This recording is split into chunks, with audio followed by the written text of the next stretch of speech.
mucho cariño al auditorio de Telefórmula, que en este momento se enlaza con los trabajos de esta emisión. Agradezco que nos sigan a través de la radio y, por supuesto, las plataformas de internet. Familiares de Carolina Isla, de 29 años, quien desapareció el 27 de enero, están, bueno, pues en estos momentos en negociaciones con la autoridad. A lo largo del día bloquearon la México-Cuernavaca, generando un asentamiento kilométrico.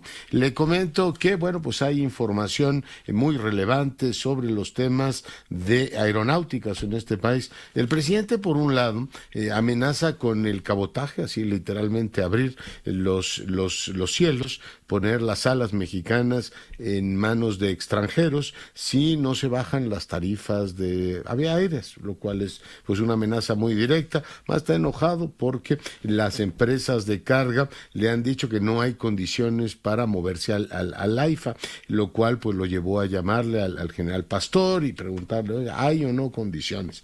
El caso es que IATA le dijo, ¿sabe que no hay condiciones para movernos al AIFA? Y el presidente decidió dar, en este caso, una prórroga, a pesar de que había dicho que todo iba a ser por el diálogo, la persuasión, y que era tan bueno el aeropuerto que todo el mundo estaría encantado de irse. Ha tenido que recurrir al mecanismo, al expediente del decreto, y ahora, ante la imposibilidad de cumplirlo, pues ha dicho, les doy una prórroga, pero se tienen que mover hacia allá. También prometió que a finales del año inaugurará una vía que permita conectar con el aeropuerto, que es otro de los temas. Aeropuerto hay y voluntad de que vuelen también. Lo que no hay es fácil acceso para que en 45 minutos se pueda llegar desde la capital de la República. Le comento en otros temas que Estados Unidos se congela en lo que tiene que ver con las temperaturas en Washington, en Nueva York, por debajo de los 18 grados bajo cero, pero muy buenos datos en materia de empleo. Crece a niveles extraordinarios el empleo y, bueno, pues es absolutamente alentador. Aquí en México, la BMW anuncia una inversión de 870 millones de dólares, lo cual también es una espléndida noticia.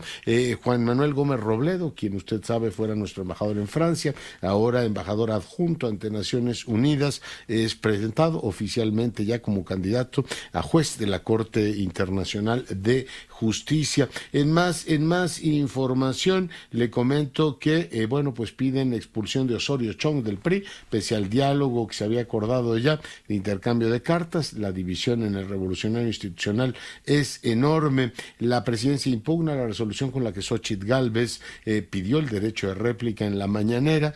No creo que la vayan a recibir, pero vamos a ver qué dice finalmente el juez. Rosario Robles dice que después de escribir un artículo en el que defiende al ingeniero Cárdenas, le llega una orden del SAT para que pague las multas que tiene la SEDATU. Usted recuerda que ya fue titular de la SEDATU. Dice pues que las paguen ellos, ¿no?, por los juicios que se perdieron. Le comento que, bueno, pues realiza el secretario de Gobernación una gira por Tlaxcala. También se da a conocer el PIB turístico, avanzado de manera muy notable a lo largo de este año, y ahora que tenemos fin de semana largo, celebramos que el gobierno no haya procedido, como estuvo a punto de ocurrir, cancelar estos fines para que tuviéramos, pues, los discursos del presidente el día de las ceremonias cívicas, en vez de estar de vacaciones, lo que hacen muchísimas personas en estos tiempos. Un incremento más del 12% en el PIB turístico de un año a otro, lo que significa oportunidades y también, pues, esparcimiento y satisfacción para miles, millones de familias. Vamos a hacer una breve pausa, regresamos. Información, en días pasados le informaba que ya quedó integrada la COFECE, se recuerda, el órgano que ve la competencia económica. Fue una orden judicial, le dijeron al Ejecutivo, oye, esas bancas las tienes que cubrir porque los órganos tienen que funcionar y órganos colegiados requieren que haya consejeros o haya comisionados, depende de cuál sea la figura en cada uno de ellos. Y bueno, pues en los últimos días pensaba que una de las instituciones más importantes del Estado mexicano, la que tutela el acceso a la información y los datos personales, el INAI, me parece que tiene dos vacantes desde hace ya largo tiempo, y recuerdo que el comisionado Acuña, que presidió el INAI en su momento, está por expirar también su plazo. Por tanto, para ver cómo está la situación y ver cuáles son los escenarios, yo le agradezco mucho a la presidenta del INAI, Blanca Lilia Ibarra, que el día de hoy converse con nosotros. Presidenta, bienvenida. Gracias, Leonardo. Buenas noches a ti y a tu auditorio. Pues cuéntale al auditorio, no sé si hay novedades, entiendo que son 2 vacantes las que tienen, ¿verdad? Efectivamente, como tú recordarás, el 31 de marzo del 2022 concluyeron su encargo Óscar Guerra Fort y Eugenio Monterrey y dejaron 2 vacantes en el instituto. Además de que el comisionado, como bien lo ha señalado, el comisionado Acuña termina el 31 de marzo de 2023. De tal forma, Leonardo, que en virtud de que no han sido nombrados los 2 comisionados que sustituirían a los que concluyeron en 2022, más la conclusión que se va a dar en marzo del comisionado Acuña, pues quedarían 3 posiciones vacantes de las 7 que integran el Pleno del INAI. Ahora bien, el artículo 33 de la Ley Federal de Transparencia señala que las sesiones del Pleno del INAI serán válidas con la asistencia de cuando menos 5 comisionados. Actualmente, como tú sabes, bueno, pues los 5 comisionados estamos resolviendo y atendiendo todos los recursos de revisión. Cada semana, pues la gente que nos sigue, que sabe que estamos resolviendo y atendiendo estos recursos de inconformidad, bueno, pues se quedaría prácticamente sin esa garantía si no se nombra esos comisionados que en este momento, bueno, pues está incompleto el pleno, pero todavía podemos sesionar. Ya. En este caso, ¿quién sería o dónde se está, digamos, retrasando la decisión? Recuérdele, Presidenta, al auditorio que nos escucha y ve en todo el país, ¿cómo se integra precisamente este órgano? Mira, el pleno, como lo establece la ley que te acabo de mencionar, bueno, pues requiere por lo menos de 5 comisionados. No obstante, debe de estar integrado por 7 comisionados, y en ese sentido, pues al haber 2 vacantes y al concretarse en breve la tercera, no podríamos tener el quórum legal suficiente para resolver los asuntos, y se vulneraría el derecho a saber de las personas, desde luego el de la protección de datos personales, porque Pero el nombramiento de comisionados es propuesta del Ejecutivo sin observación del Legislativo o con ratificación del Legislativo. En lo absoluto, es únicamente la facultad que tiene el Senado de la República, que como tú sabes, hace algunos meses publicó una convocatoria, como se ha hecho con quienes hoy ocupamos este cargo, y el procedimiento, digamos, que siguieron las comisiones, pues está inconcluso. Ya hay, digamos, han pasado por distintas etapas las más de 50 personas que se inscribieron en esa convocatoria pública, y el Senado es el único, digamos, que vota, que elige a los comisionados del Instituto Nacional de Transparencia. En este caso en particular, Leonardo, no interviene el Ejecutivo. Ya. ¿Podría usted pedirle a la Suprema Corte que les hiciera una excitativa, o usted misma decirles, señoras y señores, tenemos este pequeño problema que puede ser infinitamente peor a partir de abril? Mira, Leonardo, efectivamente pueden adoptarse diversas acciones legales.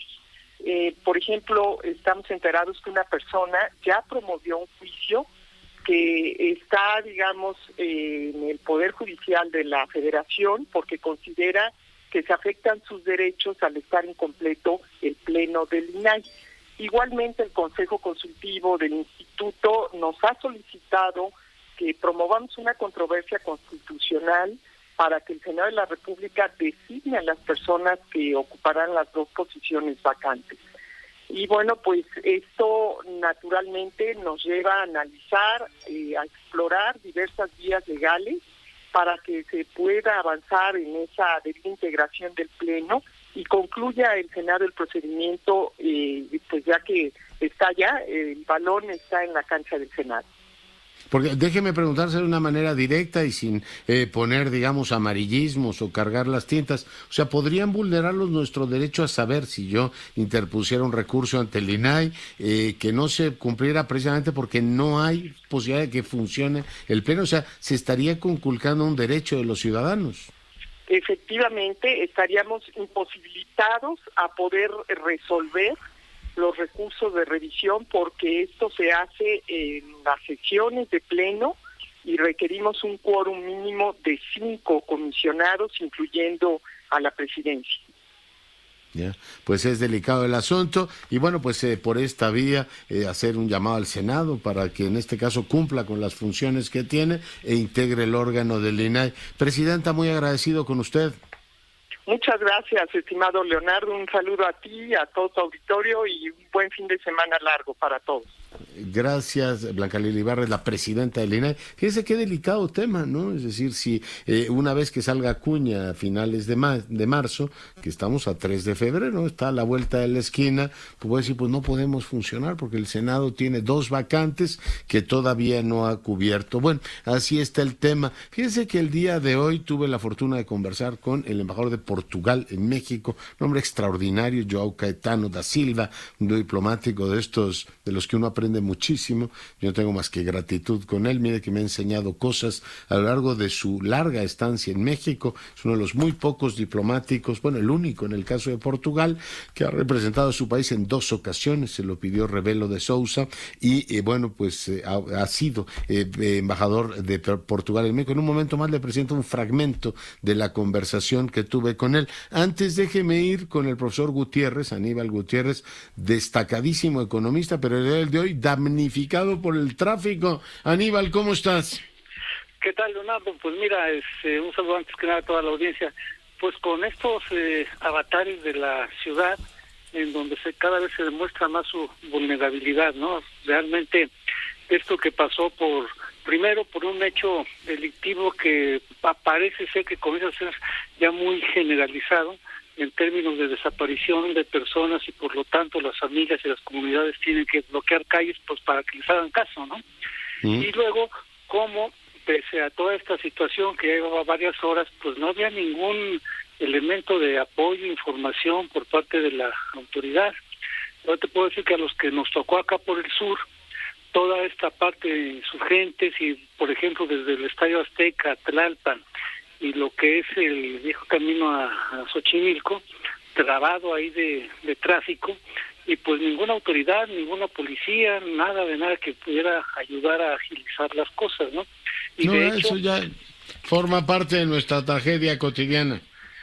Efectivamente, y entre la desesperación de la gente, pleitos y demás por tratar de pasar, pues finalmente, contra toda racionalidad, pues estábamos todos ahí queriendo ganarle al otro, y ahí enredados en toda esa parte de periférico y Tlalpan, ¿no?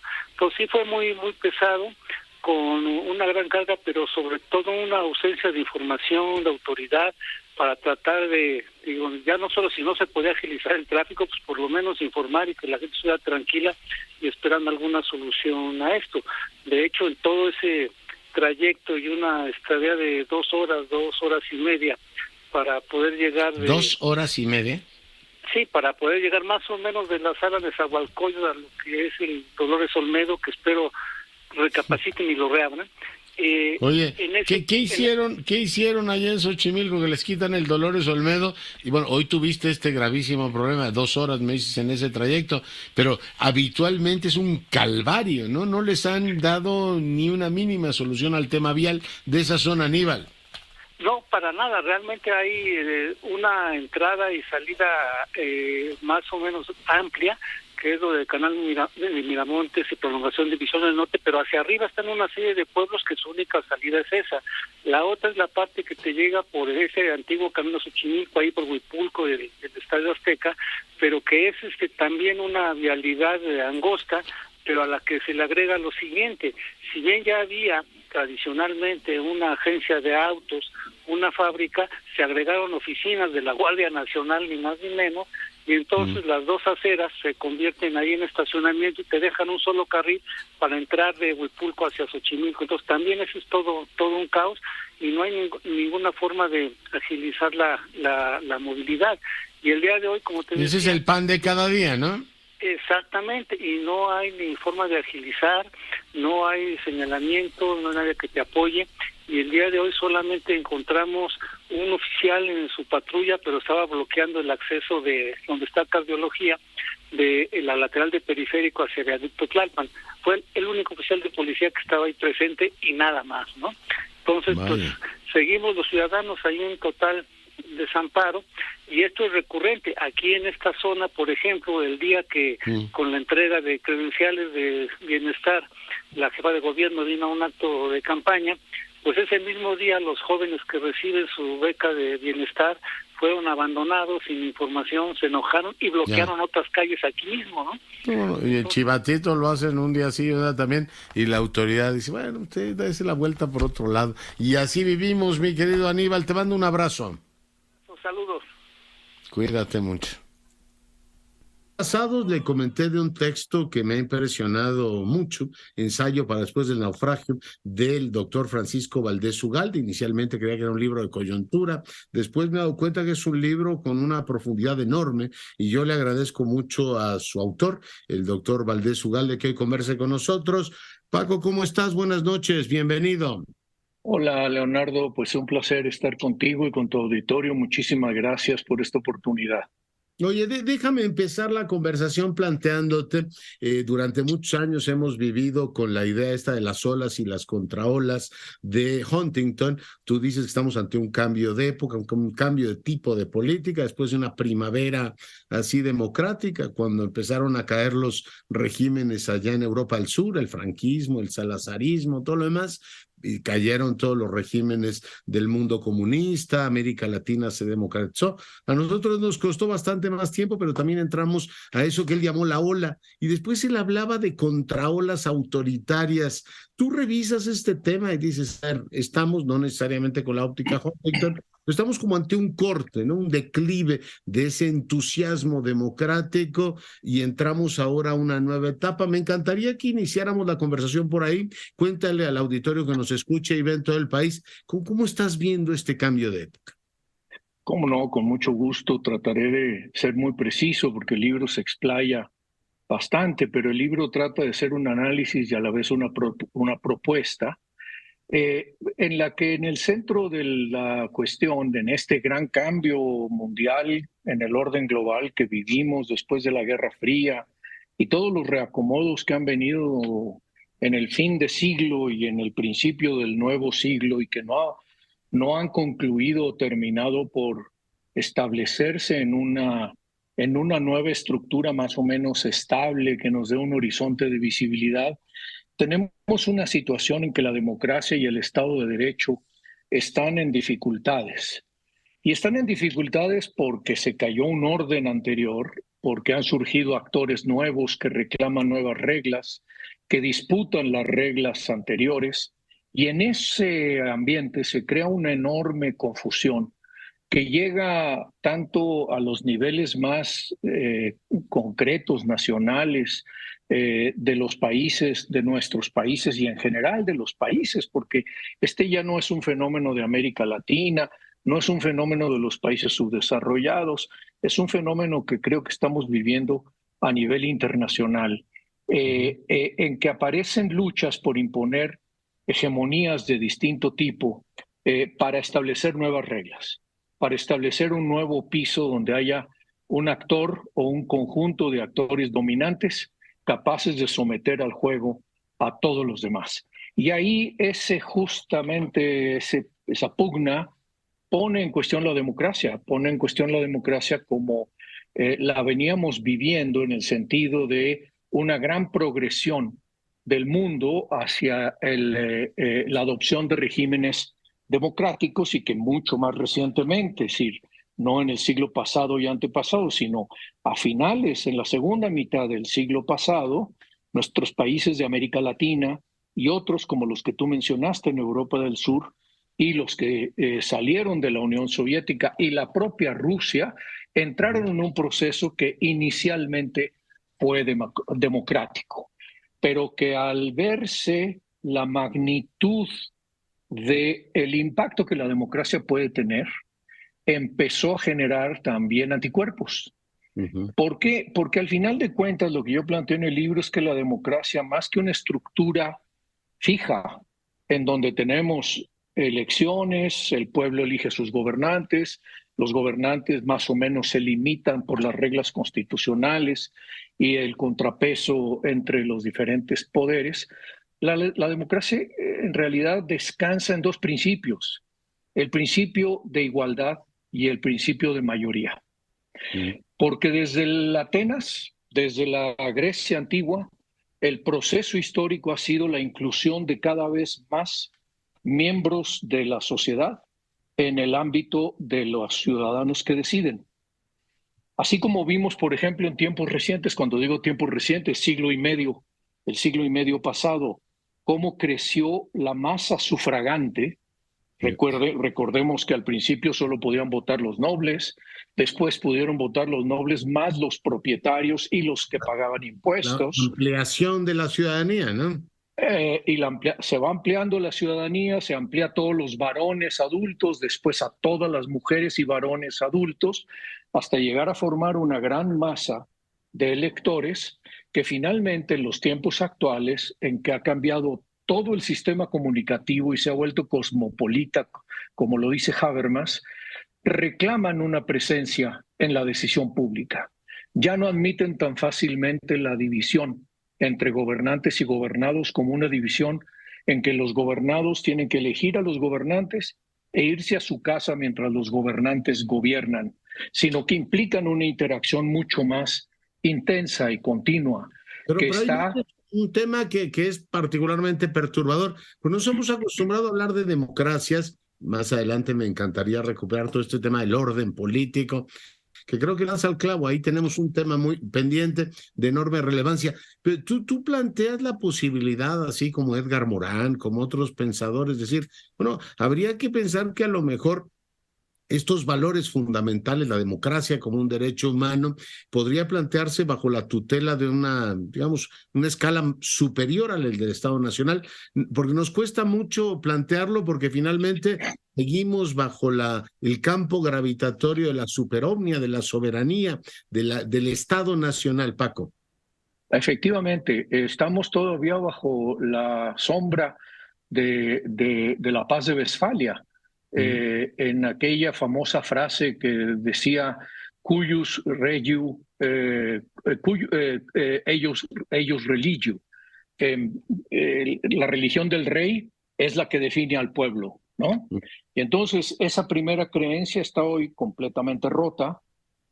¿Por qué? Porque ya es un mundo laico, es un mundo en donde los linajes, las creencias y las formas tradicionales han desbordado o han sido desbordadas por nuevos impulsos que yo en el libro me refiero en uno de los capítulos, el capítulo 4, precisamente esta eclosión que ha producido una especie de ciudadanía mundial que se empieza a generar a partir de problemas globales que no admiten solución en los Estados-nación. Claro. Por ejemplo, el problema de la pandemia. Ahí empiezo ese texto, ese capítulo, señalando y reseñando cómo China se tardó aproximadamente un mes, hasta donde se tiene documentado y probablemente más, en liberar la información de que estaba registrándose en su país una pandemia muy peligrosa y que tenía posibilidades de expansión muy grandes. Cuando finalmente se supo, y lo supo todo el mundo, era demasiado tarde, la pandemia se había expandido en forma brutal. Si China hubiera tenido un régimen más transparente, más democrático, probablemente esta información se habría conocido antes y habríamos podido controlar y hacer frente a la pandemia de una manera muy distinta. Esto es solo un ejemplo de un problema como en este caso de salud, pero también tenemos el problema del medio ambiente, tenemos el problema de las grandes migraciones, tenemos el problema de que tenemos hoy un sistema financiero totalmente globalizado, incapaz de ser controlado por un solo país o por un solo gobierno, incluso por una sola banca central como la Reserva Federal. Ella misma sería impotente frente a un capital financiero totalmente desmesurado. Entonces, hay una tendencia a superar el Estado-nación y hay una tendencia a generar formas y a reclamar formas de vigencia de los derechos más allá del Estado-nación. Y creo que el movimiento de los derechos humanos es probablemente uno de los más ejemplares en ese sentido. El derecho de las mujeres, todo. Lo que encuentro es que hay como paradojas, ¿no? Hablabas del tema de los derechos humanos. Yo ponía el tema de las mujeres, que tú también tocas en algún momento. Curioso cómo en las épocas en las que el feminismo se expande como un movimiento culturalmente orientado, que nos está cambiando a todos, hay presiones incluso los regímenes más oscurantistas con estos temas como Irán, tenemos un retorno al patriarca, ¿no? Al hombre fuerte, como una especie Claro. de gran contraste. Y por otro lado, estos retos globales que describes ahora se confrontan con una política identitaria, ¿no? Tienes una especie de resurrección de la política identitaria basada en nacionalismos que cada vez confrontan más, que cada vez excluyen más y cada vez es más difícil organizar la convivencia. Desde los Estados Unidos, Paco, hasta Italia, que acaba de un Evidente, gobierno de extrema derecha. clarísimo, eso es totalmente cierto. Esa política de la identidad ha ocupado el lugar que antes tenía una política de carácter más extenso en el sentido de corporaciones, de clases sociales. Hoy la vemos pulverizada en fragmentos como las luchas por la identidad étnica, las luchas por la identidad de género, etcétera, que son luchas importantes en sí mismas, pero que también requieren y reclaman una plataforma general de conciliación para un nuevo reconocimiento político sobre cómo fundar bajo nuevas bases la democracia que incluya a todos sin excepción y permita que el uso de la voz no sea un uso de la voz estéril, sino que efectivamente pueda impactar la decisión pública de manera razonable, sin una ideología predominante y sin una forma tradicional que le ponga el pie encima, como tú bien lo dices en el caso de Irán, pero que también lo vemos en los populismos.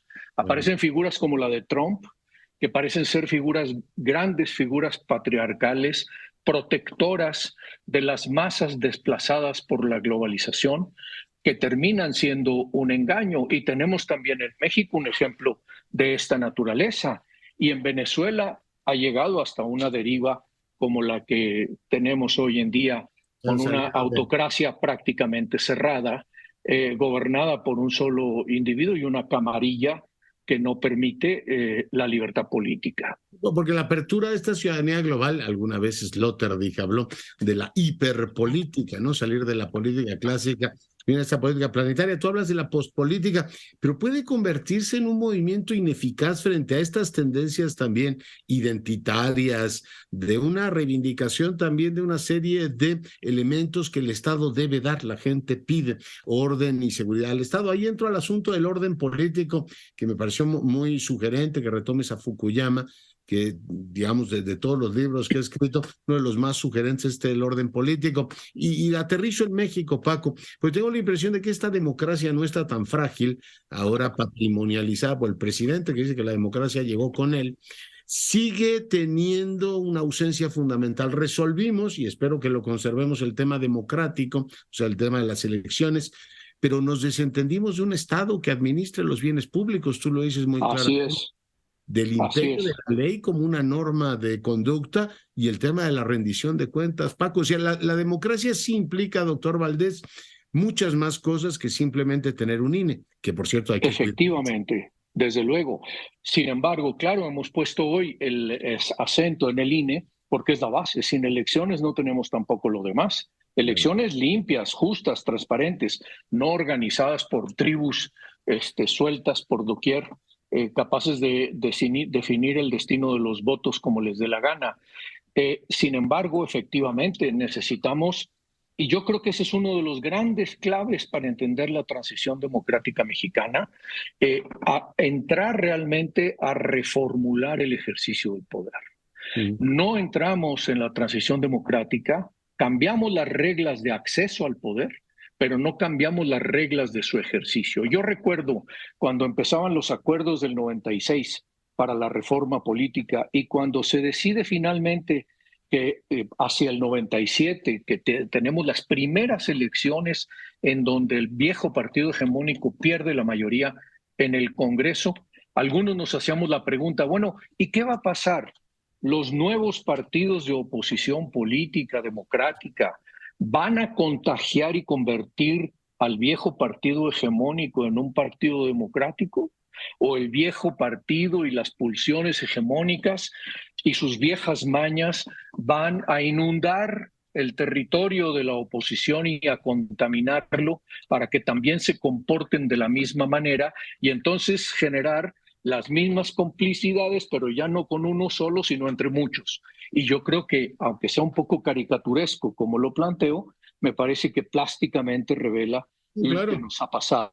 era como el Si no matrimonio. llegamos al Estado, Doctor, era como el matrimonio de Sherlock Holmes con Isadora Duncan, ¿no? Es decir, vas a así ser es, tan inteligente como Sherlock y tan grácil y ágil como Isadora Duncan y salió tan guapo como Sherlock Holmes y tan poco inteligente como la poco otra. inteligente como Isadora Duncan, efectivamente, con todo respeto a la gran Y diva Sherlock. y al gran Sherlock, efectivamente, pero sí, esas combinaciones suelen, si no son bien gobernadas, y por eso la idea de gobernanza democrática es una idea que no se puede detener exclusivamente en el factor electoral. Tiene que ver con cómo asumimos las reglas constitucionales y legales e incluso cómo nuestra inconformidad con ellas se plantea en esa propia arena para su transformación, no fuera de ella. Y yo retomo del libro y subrayo la administración de los bienes públicos. Hoy tienes en México un gigante político como es el presidente que puede doblegar a Cárdenas y decir aquí toda la política soy yo, pero es un presidente que no tiene capacidad de conectar su aeropuerto con la Ciudad de México, ni puede hacer que el metro funcione. Entonces tú dices, pues sí, sí tienes un gigante político, pero administrativamente es un gobierno tremendamente débil. Y eso ha fragilizado en América Latina en general las democracias. La gente espera solución a sus problemas y tienes en muchos casos estados tremendamente débiles. El naufragio supone una botella que veo efectivamente en la portada de tu libro. Te pido, nos quedan un minutito y medio, mi querido doctor, ¿hacia dónde podríamos movernos? ¿Cuál es tu propuesta? Mira, yo creo que hay que recuperar la idea de que la revisión de nuestra convivencia democrática tiene que estar basada en esos dos principios que señalé al principio, igualdad y mayoría. Y ojo, mayoría significa antes que nada igualdad, porque si todos tenemos el mismo derecho a votar, es porque todos somos iguales. Ninguna mayoría puede, por tanto, vulnerar mis derechos cuando yo quede en minoría. Y ese es un factor fundamental de reconocimiento del otro de manera permanente, no importa quién tenga la mayoría en una decisión específica. Segundo, yo creo que poner en el centro el respeto y el cumplimiento con los derechos humanos, de los que, por ejemplo, México y casi toda América Latina han firmado todos los tratados habidos y por haber, y sin embargo, la distancia entre la adhesión de jure y el cumplimiento de facto es una brecha enorme.